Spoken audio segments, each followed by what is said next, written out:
When I first moved into my house, I was just looking for peace. After years of city life, I wanted a quiet neighborhood, a little yard to garden in a space where I could sit outside in the mornings with my coffee and listen to the birds. So when I found this place on the edge of a suburban cul-de-sac, clean streets, well-kept lawns, kids riding bikes, and people waving politely, I thought I'd found it. The perfect place. A peaceful community, but I didn't know what was waiting just around the corner. Not long after I moved in, maybe 2 weeks, I started getting these notes. Slipped under my door. Taped to my mailbox. At first, they were friendly reminders about lawn maintenance, trash bins, where to park. Nothing serious. Just stuff like friendly reminder. Trash bins must be placed out of view by 8 p.m. or please remember not to park on the sidewalk. I thought, okay, makes sense. This is just a neighborhood with rules. But then the tone started to change. One day I got a letter from the HOA. It was formal, printed, with a little watermark and everything. It said my fence, which had been up for about a week, was in violation of their community aesthetic guidelines. That's what they called it, community aesthetic. The letter claimed that my wooden privacy fence was too tall and that it obstructed the view from the street, violating some clause buried deep in the neighborhood rules. Now here's the thing, the fence wasn't blocking anyone's view of anything. It was on my property, enclosing my backyard. It didn't even face the street. Directly, you'd have to walk around the corner and stand at an angle to even notice it. But according to the HOA, it was an eyesore. They gave me 14 days to remove it or face daily fines. At first, I laughed. I thought it had to be a misunderstanding. So I went to the next HOA meeting, thinking if I explained things, it would be cleared up. That was my first mistake. I walked into that meeting and was met with glares, cold stares, like I was some kind of outsider invading their kingdom. The board members sat at a long table with name placards and folders. I explained my situation calmly. I even showed them photos of the fence, pointed out how it wasn't facing the street, how it was built to code, and how it wasn't bothering anyone. But the board president, a woman named Carol, with sharp eyes and a permanent scowl, cut me off. She said, "It's not about what bothers you. It's about what bothers us." And just like that, the room went quiet. That's when I realized this wasn't about the fence. It was about control. Over the next few weeks, things escalated fast. I started getting fines in the mail, $50 a day. Then 100. I appealed, submitted photos again, got no response. I even tried calling, but my calls went unanswered. Then, I started noticing people slowing down in front of my house, cars idling, neighbors whispering. One morning, I came outside and found a note nailed to my fence. Not taped, nailed. It said, "Your kind doesn't belong here." That's when it got personal, and I knew why I wasn't dealing with a misunderstanding. I was dealing with something deeper. So I decided to do some digging. I looked into the HOA book, spent nights reading through page after page of legal language. I found out that the board had full authority to impose fines, even liens, for violations. But what really caught my attention was something buried in the meeting minutes from 3 months before I moved in. There was discussion about the value of the Eastern View corridor and how new residents should be discouraged from altering it. That's when it clicked. My backyard faced a small slope with a few trees, and behind that was a row of houses, one of which belonged to Carol, the board president. From her second-floor window, she could see the sunset, or at least she used to. Before I built my fence, I realized this whole thing wasn't about the neighborhood. It was about Carol's view. She didn't like that my fence interrupted her evening Instagram shots of the sunset, or whatever else she did with that view. I was being punished because I disrupted her personal comfort. So I made a decision. I wasn't going to tear down my fence.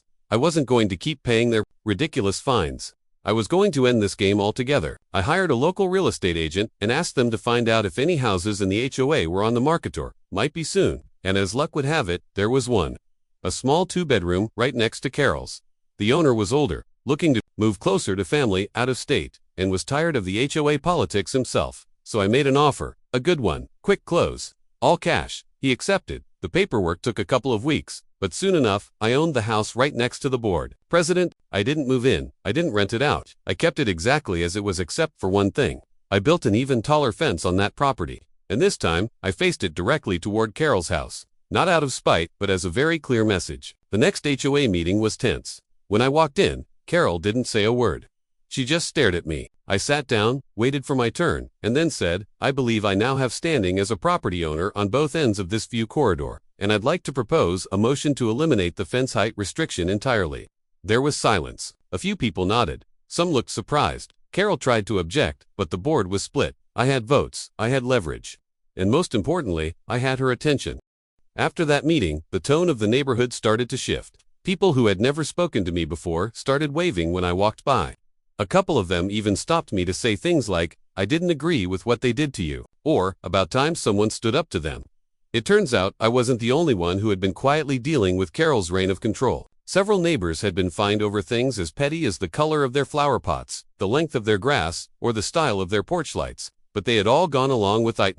Till now, Carol still had allies on the board, but her grip was slipping. People were talking, and the moment they realized I wasn't just some outsider looking to stir things up, but someone who actually had a plan, everything changed. I submitted a second proposal not just to eliminate the fence height rule, but to call for an emergency re-election of the HOA board. According to the bylaws, if 25% of homeowners signed a petition, we could trigger a vote to replace the board members. I started knocking on doors. Some people were hesitant. Others signed immediately. A few didn't want to get involved. But, within a week, I had more than enough signatures. Carol tried to stall, claiming the signatures needed verification. But legally, the election had to happen. Meanwhile, I began renovations on the house I bought. Not to live in, but to improve the property, raise its value, and, of course, build an even better privacy fence. This one was made of cedar, 6.5 feet tall, with a lattice top. It was beautiful. And it sat just close enough to Carol's property to remind her that her sunset view was now permanently gone. But here's the thing, I didn't do any of this illegally. I followed every code, every city regulation, every zoning requirement. The permits were in place. The HOA couldn't stop it, and Carol knew it. The night of the board re-election came. It was held at the community clubhouse. More people showed up than I'd ever seen at any previous meeting. Some were there just to see what would happen. Others were angry, ready for change. When the votes were counted, Carol lost her seat. So did two of her closest allies. A new board was installed, one with more balanced, reasonable voices. I didn't run for a position. I didn't want the power. I just wanted fairness. After the new board took over, they reviewed a number of the previous fines, including mine. They revoked them, and then they formally voted to remove the fence restriction entirely. The relief was immediate, not just for me, but for a lot of people who had been quietly bullied into compliance. One neighbor even tore down a rotting chain link fence and replaced it with a beautiful wooden one, thanking me for giving them the courage to do what they'd wanted for years. But for Carol, things were different. She tried to pretend like nothing had changed, but over time, she became more isolated. People didn't listen to her complaints anymore, and eventually, she put her house up for sale. I found out through my agent she was asking a high price, hoping someone would overlook the lost view, but the listing sat for months. The view was gone, the influence was gone, and people knew the history. Finally, she dropped the price low enough that someone made an offer. She accepted. The funny thing is, during all of this, I never raised my voice. I never broke the law. I never got angry in public. I just played by the rules better than they did. That's the part no one expected. They thought they could intimidate me with paper threats and passive-aggressive notes, but they underestimated what one person could do with a bit of patience, strategy, and determination. And in the end, it wasn't just about the fence. It was about sending a message that people shouldn't be bullied into silence. And that, sometimes the best way to win is not by shouting, but by outsmarting the ones trying to control you. What surprised me the most, though, was how many people thanked me after it all happened. A young couple down the street told me they had almost moved because of the constant harassment they were facing over their porch furniture. An elderly man said he'd been fined repeatedly for having too many garden gnomes, and he felt like he finally had some dignity back. It turned out Carol's obsession with control had affected more than just me. It had made the whole neighborhood tense and afraid. But now, things were lighter. People smiled more. Kids played without being told to stay on the sidewalk. The community felt like, well, a real community. Still, I knew better than to get too comfortable. HOAs have a way of creeping back into people's lives if you're not careful. That's why I stayed involved. Not as a board member, but as a watchful neighbor attending meetings, reading the bylaws, helping others understand their rights. I started a small newsletter called Know Your HOA, where I broke down the most confusing parts of the rules in plain English. People loved it. We even formed a small committee that reviewed proposals before board votes, to make sure they made sense and weren't just about control. And the best part, we never had another situation like the fence issue again. Carol's house eventually sold. A quiet couple moved in, no drama, no complaints. They planted a garden, added a porch swing, and started waving to neighbors. The house that had once been the center of tension became just another peaceful spot in the neighborhood. I even invited them over for coffee one morning, just like I'd always wanted to do when I first moved in. They accepted. We sat out back, behind my tall cedar fence, sipping coffee and listening to the birds. I looked out over my yard, at the fence that started it all, and I smiled. What began as a simple attempt to create a little privacy had turned into a battle for something much bigger: respect, fairness, and the right to enjoy your home without being harassed. And in the end, I hadn't just one eye. had helped change the whole culture of the neighborhood. Not by fighting fire with fire, but by staying calm, staying smart, and playing the long game. Months passed. The neighborhood settled into its new rhythm. With Carol gone and the HOA board reshaped, things became quieter, peaceful. I wasn't on edge anymore every time I checked my mailbox, wondering if a fine or another violation letter would be waiting. It was almost strange at first getting used to the calm. No passive-aggressive notes, no gossip or whispers, just life, the way it should be in a community. People actually started decorating their yards again without fear. Kids chalked on sidewalks. One neighbor even installed a tiny lending library box near their driveway, something that would have been instantly flagged in the old days. My fence stood tall, and not just physically, it stood as a symbol, a reminder that people can push back when they're being treated unfairly, that you don't have to accept things just because that's the way they've always been. And yet, despite how far things had come, I couldn't help but reflect on how bizarre it all had been.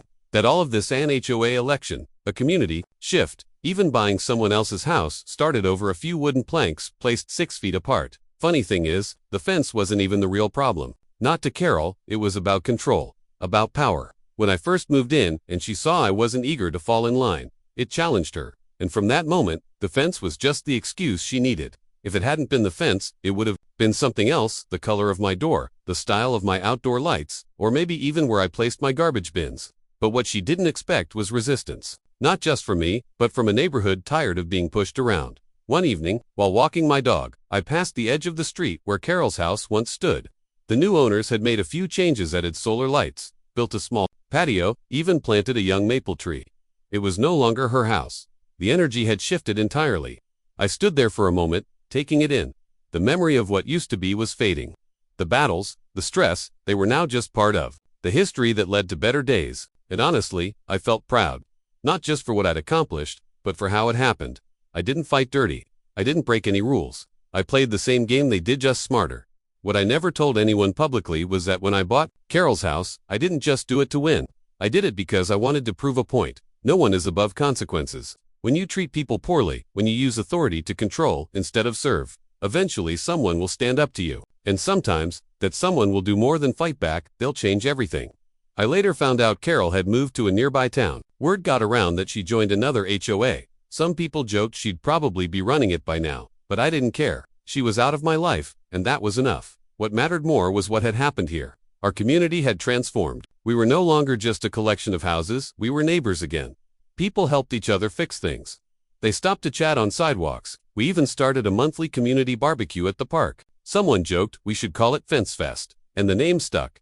That first BBQ, over 40 families showed up. Kids played tag while parents shared drinks and stories about their run-ins with Carol over the years. Laughter replaced tension. It felt good, right? And yet, not everything was perfect. We still had disagreements. Some people still preferred strict order, while others wanted more freedom. But the key difference was respect. People talked things out. The board actually listened. Decisions were debated, not dictated, and everyone felt like their voice mattered. I stayed involved not because I liked drama, but because I knew how quickly things could revert if people stopped paying attention. Power has a way of sneaking back in when no one's watching.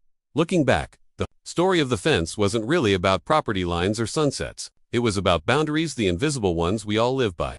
How far will someone go to control others? How far will you go to protect your peace?